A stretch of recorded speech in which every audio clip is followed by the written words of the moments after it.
Kalian masih ingat nggak tentang kejadian bencana tsunami di Aceh pada tahun 2004 yang menewaskan sekitar 230.000 orang? Dan kalian tahu, ternyata ada kejadian-kejadian mistis pasca bencana itu terjadi.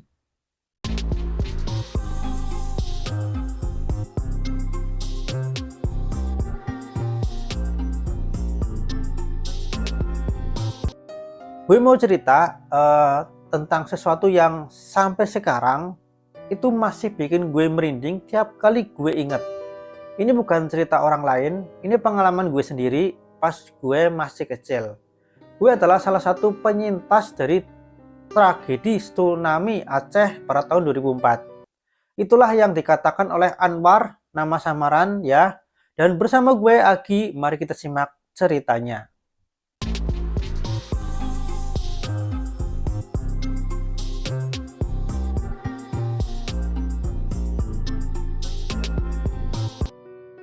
Seminggu setelah terjadinya tsunami itu, gue dan ibu gue balik ke rumah. Maksudnya ke tempat di mana rumah kita dulu pernah berdiri. Ya sekarang udah hancur sih. Ya kayak pengen nyari sisa-sisa yang ketinggalan gitu loh. Kayak mungkin emas ya ibu yang ada di lemari dan lain sebagainya. Siapa tahu masih ada di situ loh. Dan ya jadinya kita pun ke sana. Tapi ternyata rumah itu udah nggak ada, rata sama tanah. Kita pun sampai bingung, ini rumah kita yang di mana gitu loh. Karena udah benar-benar kayak rata gitu loh. Habis semua disapu air laut. Dan ayah gue juga udah nggak ada. Dan saat kita nemuin lemari kita ya, yang terbengkalai di salah satu entah di mana itu di sekitar situ aja, ternyata udah hilang, emas-emasnya udah hilang, barang-barangnya udah hilang. Kita cari di lemari lain pun juga udah hilang emas-emasnya. Jadi kayak ya mungkin udah diambil sama orang lain gitu loh, yang lebih dulu ke lokasi itu.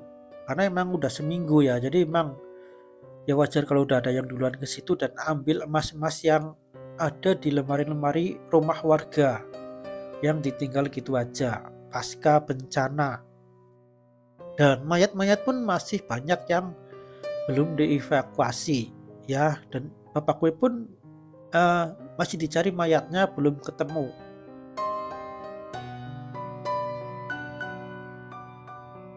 Dan pada suatu malam pas kita tidur di tenda ya, pas gue keluar sebentar, gue dengar suara bayi nangis.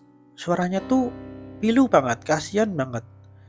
Gue lari ke ibu gue ya mak ada bayi nangis di luar. Tapi ibu cuma bilang, halah ngaco kamu dek, mana ada dari tadi.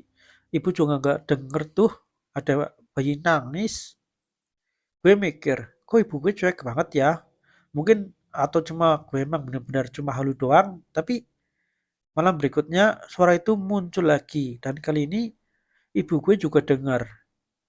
Tapi dia cuma bilang, udah ayo kita baca doa Al-Fatihah aja. Dan anehnya suara itu tiba-tiba berhenti setelah kita baca doa. Seolah ibu gue tuh tahu itu bukan suara bayi beneran, melainkan tangisan arwah bayi yang gentayangan. Ya, waktu dulu gue tuh nggak paham, tapi pas udah gede baru deh gue paham. Ini udah seminggu lebih dari kejadian bencana tsunami. Jadi nggak mungkin masih ada korban yang terjebak ya, yang masih hidup, apalagi bayi. Itu udah nggak mungkin masih hidup. Terus malam berikutnya gue bangun buat buang air kecil. Gue keluar tenda dan gue lihat ada dua orang perempuan, satu nenek-nenek dan satu lagi itu cewek berkerudung putih. Nenek itu kayak marah-marah dan katanya bilang air laut naik karena banyak Cina. Nah, pas mereka lihat gue langsung kabur balik ke tenda. Gue ceritain itu ke ibu tapi lagi-lagi ibu gue cuma bilang ngaco lu. Ya udahlah, akhirnya gue tidur aja. Kemudian ada cerita lagi nih. Setelah beberapa minggu ya, setelah kejadian bencana tsunami itu, ya itu tuh gue habis main sama temen gue namanya Rafli ya. Jadi gue punya teman namanya Rafli. Ya, habis main lah. Dan besoknya setelah gue habis main sama Rafli, gue kan pengen main lagi sama Rafli ya. Kebetulan karena ketemu lah. Kebetulan ketemu ya. Jadi gue pengen main lagi karena jenuh tinggal di tenda terus. Gue sampai nyariin di mana tenda dia berada. Ya, dan gue ketemu sama orang tuanya. Dan gue bilang, "Bu, Raflinya mana?" Tapi apa yang terjadi? Apa yang dibilang sama ibunya? Ibunya bilang, "Raffi udah meninggal seminggu yang lalu, mayatnya udah ditemukan dan udah dikubur." Lah, terus yang kemarin main sama gue siapa, Cuk? Gue jadi bingung kan. Bahkan gue masih inget ya, bajunya tuh kaos merah ya, dan beneran kemarin banget ya. Tapi orang tuanya tetap bilang dan tetap kotot bahwa Raffi udah meninggal. Ya, jadi bisa jadi gue tuh bukan main sama Rafli, tapi main sama arwah Rafli yang gentayangan. Kemudian besoknya di dekat tenda gue nemu mainan kayak mobil-mobilan gitulah, terbuat dari kulit jeruk Bali. Gue bawa pulang ke tenda, tapi waktu ibu gue lihat, dia langsung buang mainan itu dan mandiin gue sama bacain doa-doa lah. Abang gue akhirnya bilang, "Itu tadi bukan mainan, Dek. Itu baju daster merah penuh darah dan itu baju mayat, bukan mainan." Nah, gue langsung nangis. Gue sadar ternyata, dan setelah tahu gue langsung nangis karena gue sadar ternyata yang gue anggap mainan adalah baju bekas mayat. Kemudian besoknya gue mulai demam, keracun, nangis, teriak-teriak, dan gue bilang, "Aku mau ikut ayah, di sini panas." Ibu gue panggil Ustadz, Ustadz itu bilang, "Anak ini ada yang jagain, jangan pergi jauh-jauh dulu." Gak lama, kakek janggut datang, dia kayak spiritual gitulah. Waktu dia datang, dia langsung tatap mata gue tajam, gue ngerasa dia tahu semuanya.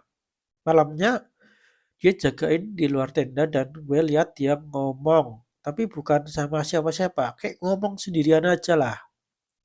Gue lihat dia kayak ngobrol sendirian sama sesuatu yang nggak kelihatan. Dan besoknya dia bilang, "Jelmaan yang jagain kamu itu seekor monyet putih, tapi itu bukan sembarang monyet, itu jelmaan dari Nek Panjul, makhluk baik yang selama ini menjaga kamu." Setelah 2 hari, demam gue sembuh dan semua perlahan tenang. Terus kita pindah lagi ke tempat pengungsian ya. Terus 6 bulan kemudian kita balik ke kampung. Tapi suara bayi tangisan itu masih kadang muncul di telinga gue. Dan gue juga kadang mimpiin Rofli. Kadang gue juga masih lihat sosok merah itu di lemari. Sampai sekarang gue gak pernah nanya lagi ke ibu soal Panjul, siapa dia dan apa maksudnya, tapi gue juga yakin ada sesuatu yang gak kelihatan dan nemenin gue selama bencana itu. Entah itu penjaga atau sekedar penunggu, yang jelas bukan semuanya yang mati itu pasti pergi. Tapi ada juga yang masih tinggal dan gentayangan di situ.